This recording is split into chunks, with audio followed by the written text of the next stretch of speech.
بسم الله الرحمن الرحيم. نحمدك الله ونشكرك إذ هديتنا للإيمان وأكرمتنا بنعمة الإسلام، وصلى الله تعالى على النبي الكريم. أما بعد، فأعوذ بالله من الشيطان الرجيم. بسم الله الرحمن الرحيم. إن الله يأمر بالعدل والإحسان وإيتاء ذي القربى وينهى عن الفحشاء والمنكر والبغي يعظكم لعلكم تذكرون. معزز سامعین کرام، ہمارے لیے انتہائی سعادت کا موقع ہے کہ اللہ رب العزت نے ایک ایسی بابرکت رات میں ہمیں ایک ایسی دینی مجلس میں جمع کیا ہے کہ جس مجلس کے اندر اللہ تبارک و تعالی کے فضل سے اچھے اچھے مکالمے، نعتیں، نظمیں اور ہمارے سامنے تقاریر پیش کی جا رہی ہیں. یہ تمام کی تمام چیزیں دین کا حصہ ہیں، تمام کی تمام چیزیں خیر کا حصہ ہیں، تمام کی تمام چیزیں عبادت کہلاتی ہیں. اور یہ رات عبادت کی رات ہے، مغفرت کی رات ہے، رحمتوں کی سوغات ہے. پیارے حبیب صلی اللہ علیہ وسلم نے اس رات کے بارے میں فرمایا ہے کہ اس رات کے اندر بنو بکر قبیلے کی بکریوں کے بالوں کے بعد لوگوں کی مغفرت کر دی جاتی ہے. تو یہ ہمارے لیے انتہائی قیمتی لمحات ہیں. ہمیں انہیں غنیمت جان کر اپنے لیے سعادت سمجھتے ہوئے دین کی باتوں کو غور سے سننا چاہیے. میں نے جو آیت کریمہ آپ کے سامنے تلاوت کی ہے، یہ قرآن کریم کی انتہائی جامع اور انتہائی پرمغز آیت ہے.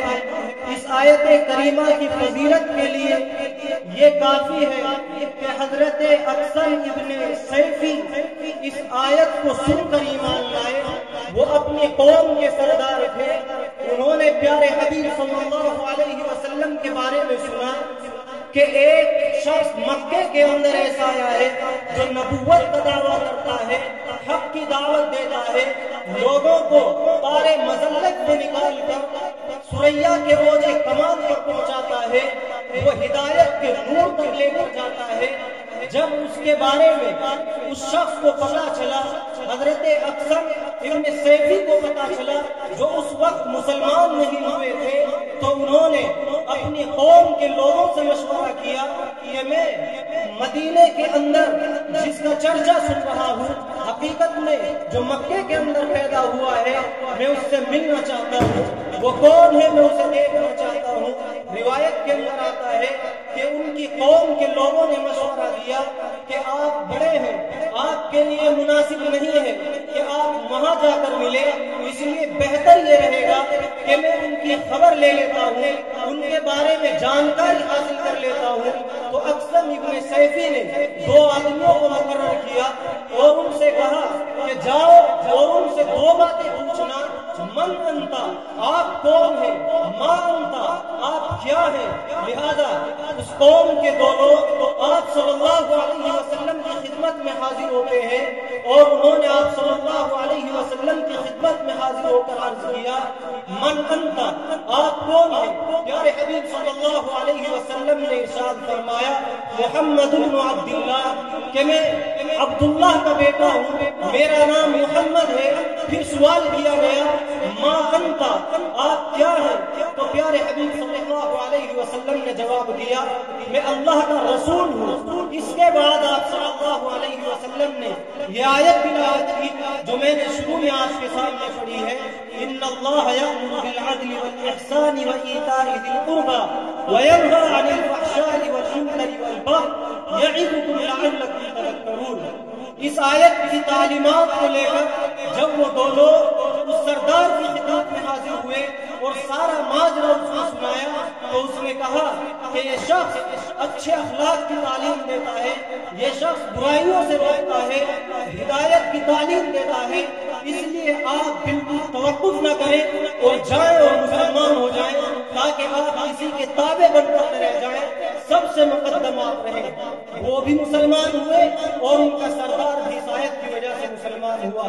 میرے بھائیوں، اس لیے ہمیں اس آیت کی تعلیم کو سمجھنا ہے۔ اس آیت کے اندر اللہ تبارک و تعالی حکم دے رہے ہیں کہ عدل قائم کرو، انصاف قائم کرو، اپنی سوسائٹی کے اندر، اپنے سماج کے اندر، اپنی دکانوں کے اندر، اپنے آفسوں میں، اپنے ماتحتوں میں، اپنے گھر والوں میں، جس طرح بھی ہو سکے ہر چیز کے اندر انصاف قائم کیا جائے۔ اس کے بعد احسان کی تعلیم دی گئی۔ احسان کہتے ہیں کہ پورے حقوق کو ادا کر دیا جائے، لیکن اس کے بعد بھی زیادتی کے طور پر عطا کیا جائے، وہ احسان ہوتا ہے۔ پیارے آقا صلی اللہ علیہ وسلم اس کائنات کے اندر سب سے زیادہ محسن ہے۔ تیسری بات جو اس آیت کریمہ میں بیان کی گئی ہے، ایتاء ذی القربیٰ، یعنی اپنے رشتہ داروں کے حقوق کو ادا کیا جائے، پڑوسیوں کے حقوق کو ادا کیا جائے۔ اس کے بعد اللہ تبارک و تعالیٰ نے 3 باتیں ایسی ذکر فرمائی جن کا حکم نہیں دیا گیا بلکہ ان سے روکا گیا ہے۔ ینہا عن الفحشاء، فحشاء سے روکا گیا۔ فحش کہتے ہیں ایسی برائی کو جو دین کے اعتبار سے بھی بری ہو، دنیاوی اعتبار سے بھی بری ہو، اور اس کی برائی سب پر ظاہر ہو، سب کے سامنے کھلی ہوئی ہو، ایسی برائی سے روکا گیا ہے۔ پھر منکر فرمایا، یعنی ہر طرح کی برائی سے روکا گیا۔ اس کے بعد اللہ تبارک و تعالیٰ نے ظلم اور ناانصافی سے روکا۔ میرے بھائیوں، اس آیت کریمہ سے یہ خلاصہ نکل کر آتا ہے کہ انسان کے اوپر جس طرح اللہ کے حقوق ادا کرنا ضروری ہے، نمازوں کو ادا کرنا ضروری ہے، روزے رکھنا ضروری ہے، حج کرنا ضروری ہے، زکوٰۃ دینا ضروری ہے، اسی طرح بندوں کے حقوق بھی ادا کرنا ضروری ہے۔ اگر ہم صرف حقوق اللہ کو ادا کرتے ہیں، بندوں کے حقوق کو پامال کرتے ہیں، ان کے حقوق کی ادائیگی نہیں کرتے ہیں، تو ہمارا ایمان کامل نہیں ہے، ہمارا اسلام قابل قبول نہیں ہے۔ اب بندوں کے حقوق کیا ہے؟ اس میں سب سے پہلے والدین کا نمبر آتا ہے۔ والدین کے حقوق کے بارے میں اللہ تبارک و تعالیٰ نے واضح طور پر اعلان فرمایا، وَقَضَىٰ رَبُّكَ أَلَّا تَعْبُدُوا إِلَّا إِيَّاهُ وَبِالْوَالِدَيْنِ إِحْسَانًا، کہ اللہ تبارک و تعالیٰ نے یہ حکم دیا ہے کہ صرف اللہ کی عبادت کی جائے۔ پھر آگے ارشاد فرمایا اور والدین کے ساتھ حسن سلوک کیا جائے۔ قرآن کریم کے اندر جہاں پر بھی اللہ کی عبادت کی بات آئی ہے، جہاں جہاں اللہ کی اطاعت کا حکم دیا گیا ہے، اس کے فوراً بعد، اس کے بالکل فوراً بعد یہ حکم دیا گیا ہے کہ والدین کے ساتھ اچھا سلوک کرو۔ اس سے والدین کی عزت، عظمت اور ان کے احترام کا پتہ چلتا ہے۔ اسی طرح دوسرے مقام پر اللہ تبارک و تعالیٰ نے ارشاد فرمایا، وَلَا تَقُل لَّهُمَا أُفٍّ وَلَا تَنْهَرْهُمَا، کہ والدین کو اف تک نہ کہو، ان کو بالکل بھی نہ جھگڑو، نہ ان سے جھگڑا کرو اور نہ ان کو جھڑکو۔ میرے بھائیوں، قرآن کریم کے اندر اللہ تبارک و تعالیٰ نے جو یہ لفظ استعمال کیا ہے اف، یہ بالکل ایسا لفظ ہے جو آخری درجے کا لفظ ہو سکتا ہے تکلیف دینے کے لیے۔ اللہ تبارک و تعالیٰ نے جب اس سے منع کیا ہے تو پھر ہمارے لیے یہ کیسے روا ہو سکتا ہے، ہمارے لیے یہ کیسے جائز ہو سکتا ہے کہ ہم والدین کو دکھ دیں، ان کو تکلیف پہنچائیں، والدین کی شان میں گستاخی کریں، ان کی بے حرمتی کریں، ان کو اپنی زبان سے ایذا پہنچائیں، ان کے ساتھ گالن گلوچ کریں، اس کی کسی طرح گنجائش نہیں ہو سکتی۔ پیارے حبیب صلی اللہ علیہ وسلم سے جب پوچھا گیا کہ اللہ کے نبی آپ یہ بتلائیے کہ سب سے اچھا عمل کون سا ہے؟ اللہ کے نزدیک سب سے بہتر عمل کیا ہے جس کو اللہ تبارک و تعالیٰ تمام اعمال میں سب سے زیادہ پسند کرتے ہو؟ تو پیارے حبیب صلی اللہ علیہ وسلم نے ارشاد فرمایا کہ سب سے اچھا عمل وقت پر نماز پڑھنا ہے۔ پھر صحابہ صحابہ کرام نے پوچھا کہ اس کے بعد سب سے بہتر عمل کیا ہے؟ تو پیارے حبیب صلی اللہ علیہ وسلم نے فرمایا بر الوالدین، یعنی والدین کے ساتھ اچھا سلوک کرنا سب سے اچھا عمل ہے۔ حدیث پاک کے اندر آتا ہے کہ پیارے حبیب صلی اللہ علیہ وسلم سے سوال کیا گیا کہ اس کائنات کے اندر سب سے برا عمل کیا ہے، اس کائنات کے اندر سب سے بڑی برائی کیا ہے؟ تو پیارے حبیب صلی اللہ علیہ وسلم نے فرمایا کہ والدین کی نافرمانی ہے۔ میرے بھائیوں، والدین کی فرما برداری کتنی ضروری ہے، والدین کا احترام کتنا ضروری ہے، اس کا اندازہ ہم اس واقعے سے لگا سکتے ہیں۔ پیارے حبیب صلی اللہ علیہ وسلم کی خدمت میں ایک صحابی حاضر ہوئے، عرض کیا یا رسول اللہ، میں جہاد میں جانا چاہتا ہوں، میں اللہ کی راہ میں اپنا سر اللہ کی راہ میں کٹانا چاہتا ہوں، میں اللہ کی راہ میں شہید ہونا چاہتا ہوں، اے اللہ کے رسول، اے پیارے نبی، مجھے اجازت دے دیجئے۔ تو پیارے حبیب صلی اللہ علیہ وسلم نے پوچھا کیا آپ یہ بتلائیے، کیا آپ کے والدین زندہ ہیں؟ کیا آپ کے والدین حیات ہیں؟ کیا آپ کے والدین آپ کے درمیان موجود ہیں؟ تو ان صحابی نے عرض کیا کہ اللہ کے رسول، میرے والدین بقید حیات ہیں، وہ ابھی زندہ ہے۔ تو پیارے حبیب صلی اللہ علیہ وسلم نے ارشاد فرمایا کہ جاؤ ان کی فرما برداری کرو، ان کی دیکھ بھال کرو، ان کی ضرورتوں کو پورا کرو، ان کے ساتھ حسن سلوک کرو، یہی تمہارا جہاد ہے۔ میرے بھائیوں، ہم اس واقعے سے اندازہ لگا سکتے ہیں کہ والدین کا ادب و احترام، ان کے ساتھ اچھا سلوک کتنا ضروری ہے۔ حضرت ابن عمر رضی اللہ تعالیٰ عنہ کی روایت ہے کہ انہوں نے ایک شخص کو دیکھا کہ وہ کعبے کا طواف کر رہا ہے، اس نے اپنی بوڑھی ماں کو اپنے کندھے پر بٹھا رکھا ہے، وہ اللہ کی بارگاہ میں اپنی بوڑھی ماں کو طواف کرا رہا ہے، وہ کمزور ہے، لاچار ہے، اس لیے اس نے اپنے کندھے پر بٹھایا ہے۔ جب حضرت ابن عمر رضی اللہ تعالیٰ عنہ نے اس سے عرض کیا کہ آپ نے ایسا کیوں کیا، تو اس نے کہا اے اللہ کے نبی کے صحابی، میں نے ایسا اس لیے کیا کیونکہ قرآن کریم کے اندر والدین کے ساتھ حسن سلوک کی بات آئی ہے۔ مجھے آپ یہ بتا دیجئے کیا ایسا کرنے سے میں اپنی والدہ کا حق ادا کر پا رہا ہوں؟ کیا اپنی والدین کے احسان کا بدلہ چکا پا رہا ہوں؟ تو حضرت ابن عمر رضی اللہ تعالیٰ عنہما نے عرض کیا کہ آپ اس طرح سے ان کی خدمت کر رہے ہیں، پوری زندگی بھی اگر آپ اس طرح خدمت کرتے رہے تو آپ اس ایک درد کا، ان کے احسان کا بدلہ نہیں چکا سکتے جو آپ کو جنم دیتے وقت انہوں نے سہا تھا۔ میرے بھائیوں، اس سے ہم اندازہ لگا سکتے ہیں کہ والدین ہمارے لیے ایک عظیم تحفہ ہے، ہمارے لیے ایک عظیم سوغات ہے، ہمیں ہر طرح سے ان کی فرما برداری کرنی چاہیے۔ اس کے بعد جو حقوق العباد میں نمبر آتا ہے وہ پڑوسی کے حقوق ہے۔ حدیث پاک کے اندر آتا ہے نبی اکرم صلی اللہ علیہ وسلم نے ارشاد فرمایا، حضرت عائشہ رضی اللہ تعالی عنہ روایت کرتی ہے کہ نبی اکرم صلی اللہ علیہ وسلم نے فرمایا کہ حضرت جبرائیل علیہ السلام مجھے برابر پڑوسی کے حقوق کی ادائیگی کے بارے میں تاکید کرتے رہے۔ مجھے اندیشہ ہو چلا، مجھے گمان ہوا کہ آج کہیں ایسا نہ ہو کہ پڑوسی کو میراث کا حقدار بنا دے، میراث کا شریک ٹھہرا دے۔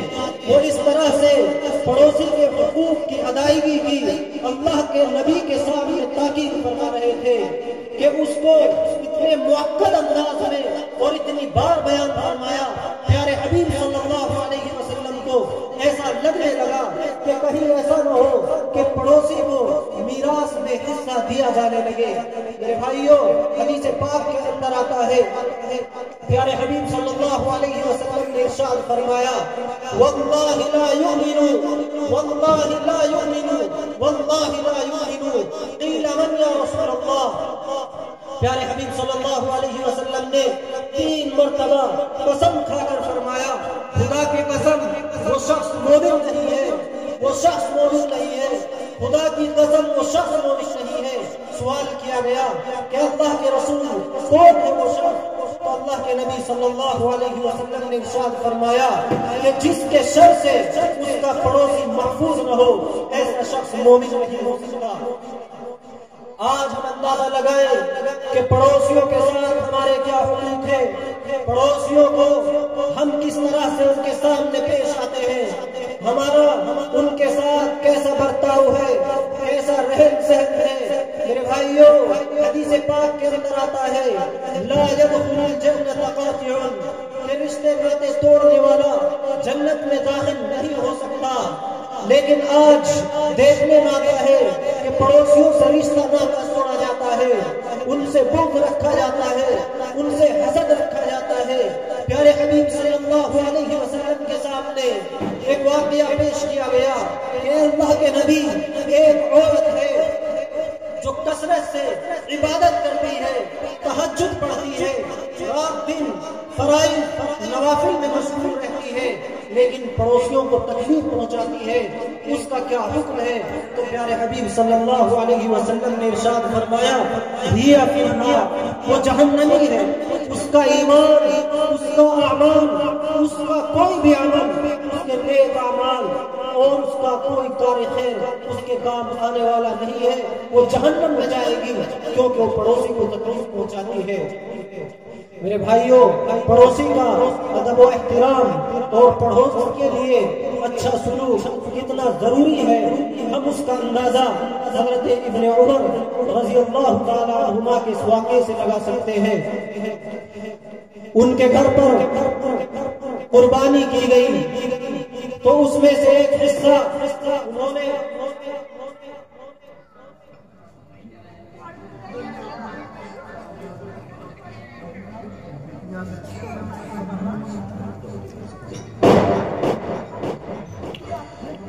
جب اس عورت کا واقعہ پیارے حبیب صلی اللہ علیہ وسلم کے سامنے پیش کیا گیا تو اس عورت کے بارے میں آپ صلی اللہ علیہ وسلم نے فرمایا ہی فی النار۔ میرے بھائیوں، میں حضرت ابن عمر رضی اللہ تعالی عنہ کے واقعے کو ذکر کر رہا تھا۔ حضرت ابن عمر رضی اللہ تعالی عنہما نے اپنے یہاں ہونے والی قربانی کا گوشت جب اپنے پڑوسی ایک یہودی کے پاس پہنچایا تو لے جانے والے غلام کو تعجب ہوا، اس نے تعجب سے پوچھا کہ اے پیارے صحابی حضرت عمر رضی اللہ تعالی عنہ کے فرزند ارجمند، آپ جس کے پاس یہ گوشت بھیج رہے ہیں وہ تو مسلمان بھی نہیں ہے، تو آپ یہ کیسے گوارا کر رہے ہیں کہ اس کے ساتھ ایسا سلوک کیا جائے؟ تو حضرت ابن عمر رضی اللہ تعالی عنہما نے عرض کیا، حضرت ابن عمر رضی اللہ تعالی عنہما نے فرمایا کہ پیارے حبیب صلی اللہ علیہ وسلم کے ارشاد ہے کہ پڑوسی کے ساتھ اس نے سلوک کیا جائے، اس لیے میں ان کے ساتھ یہ سلوک کر رہا ہوں۔ میرے بھائیوں، آج ہم غور کریں کہ پڑوسی کے اپنے حقوق کو ہم ادا کر رہے ہیں، حالانکہ روایت کے اندر آتا ہے کہ جب پڑوسی آپ سے قرض طلب کرے تو اس کو قرض دیا جائے، جب آپ اپنے گھر میں کوئی اچھی چیز کھانے کی لائیں تو اس میں پڑوسی کا بھی حصہ رکھا جائے، جب آپ اچھے کپڑے پہنے تو پڑوسی کا بھی حصہ رکھا جائے، اور اگر آپ کی وسعت اتنی ہے کہ آپ اپنے پڑوسی کو اپنے جیسی چیزیں نہیں دے سکتے تو پڑوسی سے ان کو چھپایا جائے۔ میرے بھائیوں، حدیث پاک کے اندر آتا ہے کہ پڑوسی نے اگر ہمارے برابر میں اپنا گھر بنایا ہے تو ہم اپنی دیواریں اس سے اونچی نہ کریں جب تک کہ ہم اس سے اجازت نہ لے لیں۔ یہ پڑوسی کے حقوق کے تعلق سے بات ہوئی۔ اسی طرح عام مسلمانوں کے حقوق ہم پر عائد ہوتے ہیں۔ قرآن کریم میں اللہ تبارک و تعالیٰ کے ارشاد ہے یا ایھا الذین آمنوا لا یسخر قوم من قوم عسى ان یکونوا خیرا منهم ولا نساء من نساء عسى ان يكن خيرا منهم ولا تلبسوا انفسكم ولا تنابزوا بالالقاب اسی طرح اگلی آیت میں اللہ تبارک و تعالی ارشاد فرماتے ہیں یا ایھا الذین آمنوا اجتنبوا کثیرا من الظن ان بعض الظن اثم ولا تجسسوا ولا یغتب بعضکم بعضا۔ یہ دونوں آیتیں ہمیں عام مسلمانوں کے حقوق کے بارے میں بتاتی ہیں۔ اللہ تبارک و تعالی نے ارشاد فرمایا کہ کوئی بھی دوسرے کا مذاق نہ اڑائے، کیونکہ ہو سکتا ہے جس کا مذاق اڑایا جا رہا ہے وہ اس سے بہتر ہو جو مذاق اڑا رہا ہے۔ میرے بھائیوں، اسی طرح آگے چل کر اللہ تبارک و تعالیٰ نے ارشاد فرمایا کہ ایک دوسرے کا نام نہ بگاڑا جائے، اس کو برے القاب سے نہ پکارا جائے۔ اسی طرح اللہ تبارک و تعالیٰ نے ارشاد فرمایا کسی کی غیبت نہ کی جائے، کسی کے عیب کو تلاش نہ کیا جائے۔ یہ تمام حقوق قرآن کریم سے ثابت ہیں جو ایک مسلمان پر دوسرے مسلمان کے عائد ہوتے ہیں۔ حدیث پاک کے اندر آتا ہے نبی اکرم صلی اللہ علیہ وسلم نے ارشاد فرمایا کہ ایک مسلمان پر دوسرے مسلمان کے چند حقوق ہیں۔ سب سے پہلا حق یہ ہے کہ جب وہ مسلمان سے ملاقات کرے تو اس کو سلام کرے۔ اسی طرح اگر وہ مسلمان بھائی اس سے کوئی مشورہ طلب کرے، اس سے کوئی نصیحت طلب کرے تو اس کو اچھا مشورہ دے، اس کو اچھی نصیحت کرے۔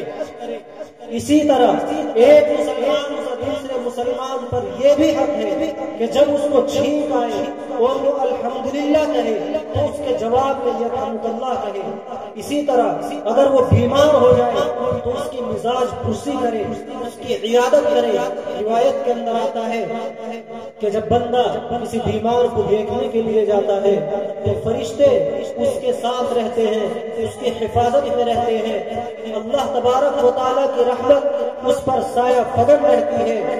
اسی طرح جب کوئی آدمی دوسرے کی عیادت کے لیے جاتا ہے تو یہ سنت پر عمل کرنا ہوتا ہے، کیونکہ پیارے حبیب صلی اللہ علیہ وسلم بیماروں کی عیادت کے لیے جاتے تھے۔ اور ایک مسلمان کا دوسرے مسلمان پر یہ بھی حق ہے کہ جب وہ انتقال کرے، جب اس کی وفات ہو جائے تو اس کے جنازے میں شرکت کرے۔ میرے بھائیوں، آج ہم ان اعمال پر کتنا دھیان دیتے ہیں، ان حقوق کو کتنا ادا کرتے ہیں، ہم اپنے اندر غور کر سکتے ہیں۔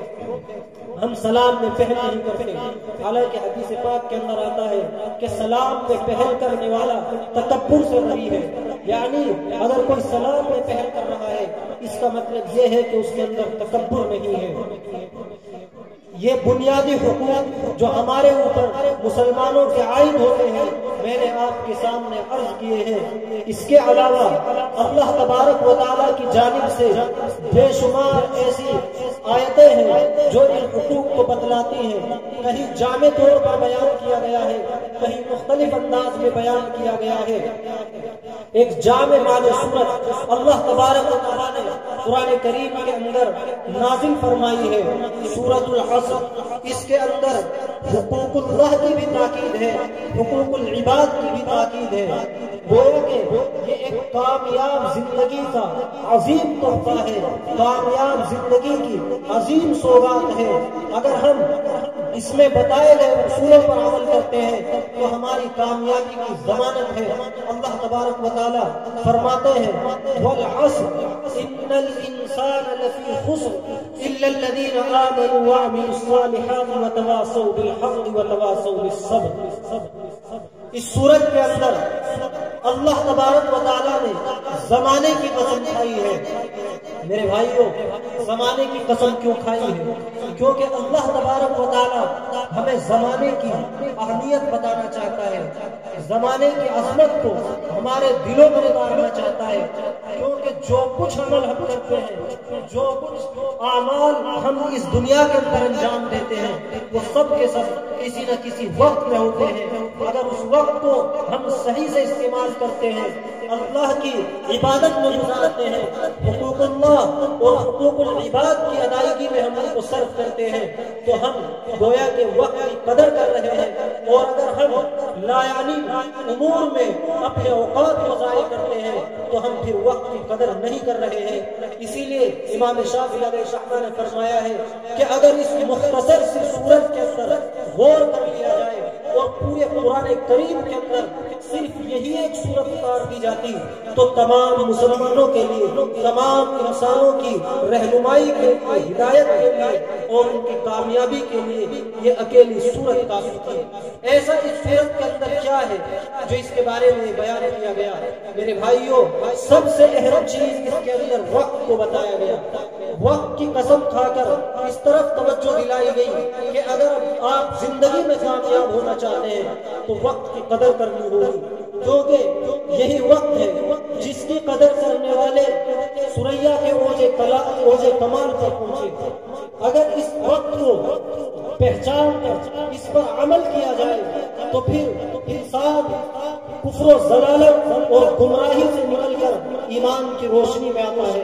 آپ صحابہ کرام کو دیکھیں، حضرت عمر رضی اللہ تعالیٰ عنہ کو دیکھیں کہ اللہ تبارک و تعالیٰ نے ان کو امیر المؤمنین بنایا، کیونکہ انہوں نے وقت کو پہچانا اور رہتے وقت انہوں نے اسلام کو اپنایا، کفر سے براءت کی۔ حضرت علی، حضرت ابو بکر، حضرت عثمان رضی اللہ عنہم اجمعین، تمام کے تمام صحابہ کرام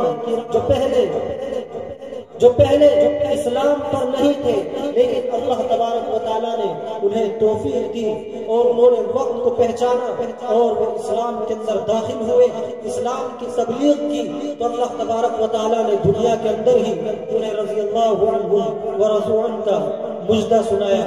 میرے بھائیوں، ہمیں وقت کی قدر کا اندازہ اس سے لگایا جا سکتا ہے کہ ایک تابعی ہے، ان کا واقعہ مشہور ہے، وہ اپنے وقت کو اس طرح غنیمت سمجھتے تھے اور اس طرح اس کو توڑ کر استعمال کرتے تھے کہ ایک شخص نے ان سے بات کرنے کے لیے وقت چاہا تو انہوں نے کہا کہ سورج کو روک دیا جائے، تب جا کر میں آپ کو وقت دے سکتا ہوں، کیونکہ میرا ہر لمحہ، ہر سیکنڈ میری متعین ہے، میں دینی کاموں میں لگا ہوا ہوں۔ میرے بھائیوں، اس کے بعد اللہ تبارک و تعالیٰ نے ارشاد فرمایا، ان الانسان لفی خسر، کہ تمام کے تمام انسان خسارے میں ہے، تمام کے تمام انسان ٹوٹے میں ہے، تمام کے تمام انسان نقصان میں ہے۔ اب یہاں پر سوال پیدا ہوتا ہے کہ جب تمام انسان خسارے میں ہے تو پھر کامیاب کون ہے؟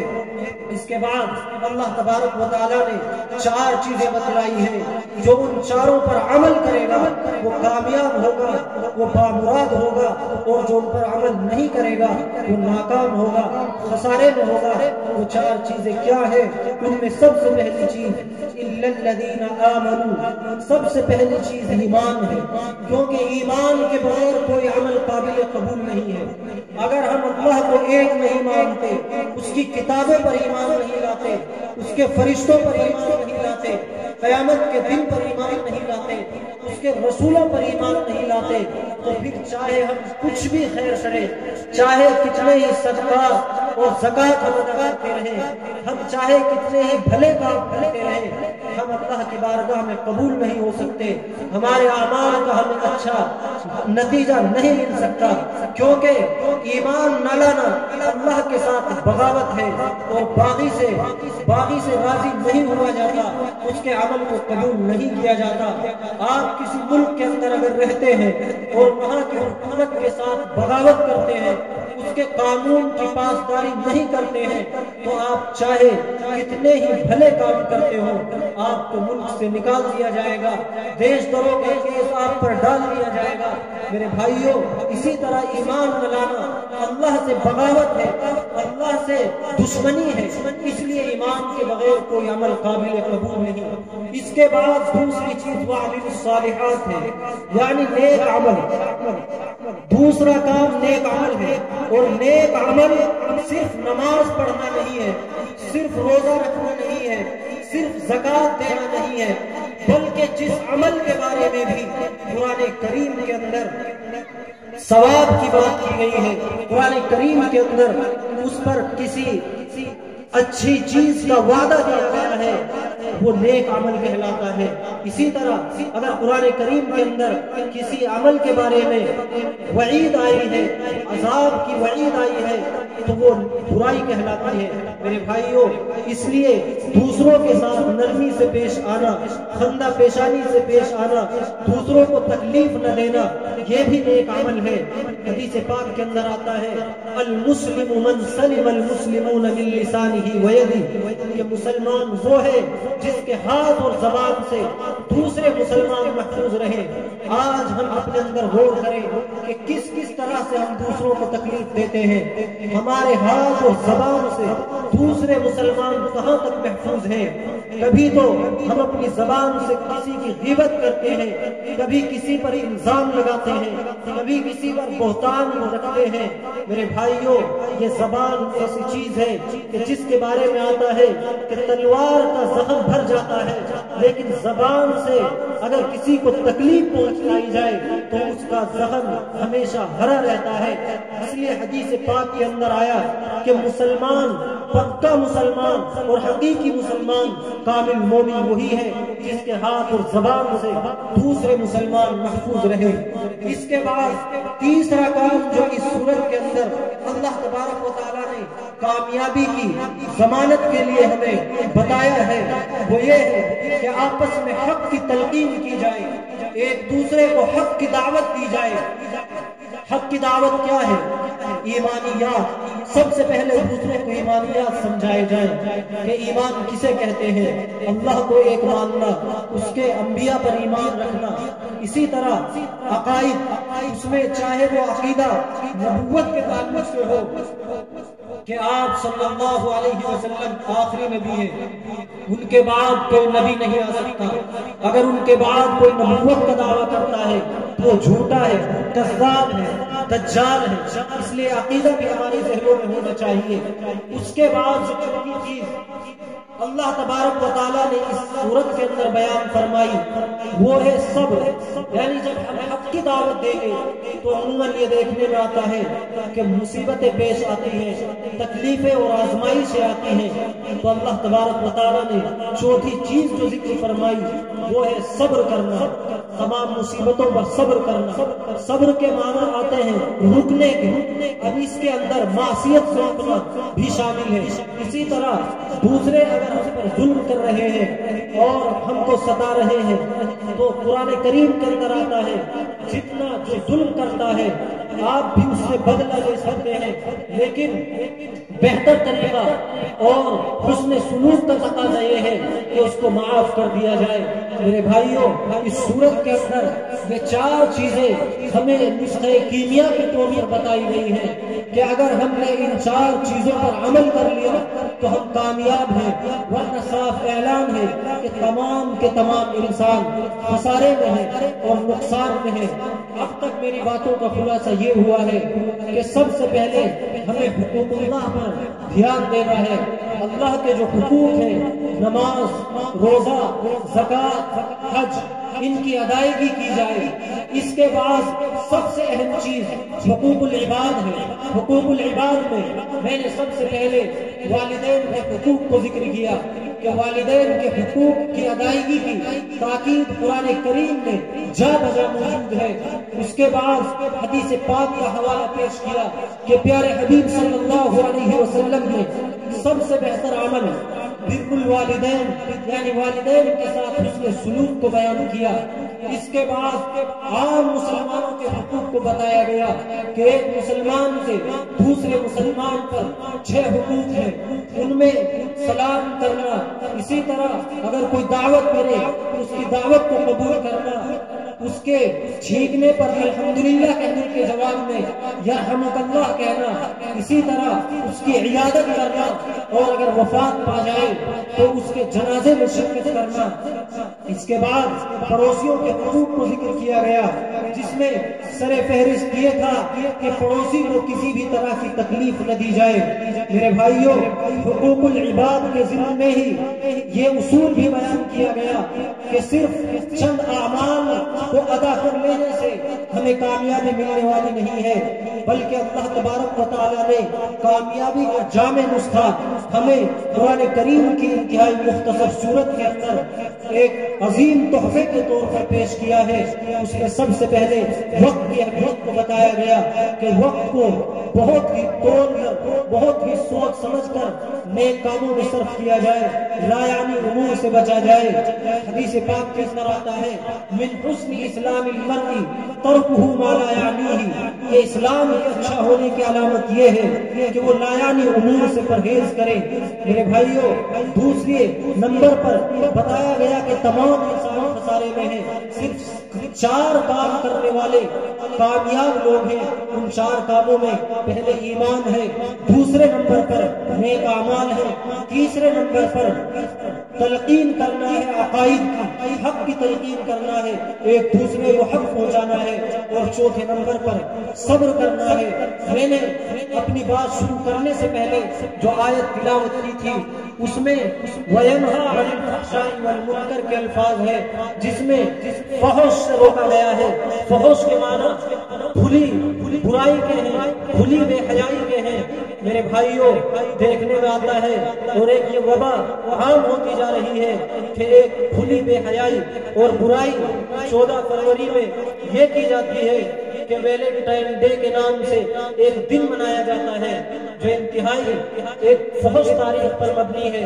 اس کا واقعہ بہت سے مختلف طریقوں سے ذکر کیا گیا ہے، لیکن اس میں سے ایک یہ بھی ہے کہ ایک راہب جو عیسائیوں کا مذہبی شخص ہوتا ہے، جو عیسائیوں کے جو عبادت خانے ہیں ان میں رہتا ہے اور وہ ان کے مذہبی رسوم کی ادائیگی کرتا ہے۔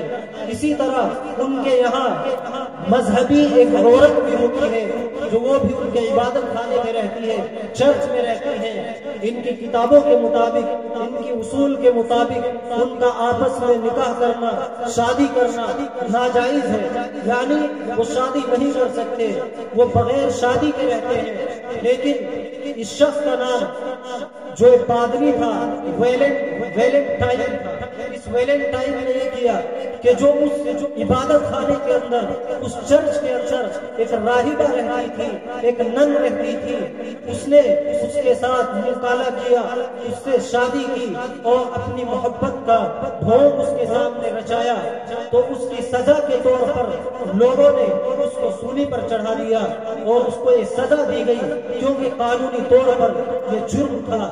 تو آج یہ وبا عام ہوئی کہ اس کی محبت کو ایک پاکیزہ محبت کے طور پر پیش کیا جاتا ہے اور کہا جاتا ہے کہ ویلنٹائن شخص کو یہ محبت کی سزا دی گئی تھی، لہذا اس کی یادگار میں اس کے نام پر ویلنٹائن ڈے منایا جاتا ہے، اور ہمارے بہت سے نام سمجھ مسلمان بھی اس میں شریک ہو جاتے ہیں اور اس کو محبت کا دن سمجھ کر جس میں عیاشی اور بے حیائی اور خرافات میں مبتلا ہوتے ہیں۔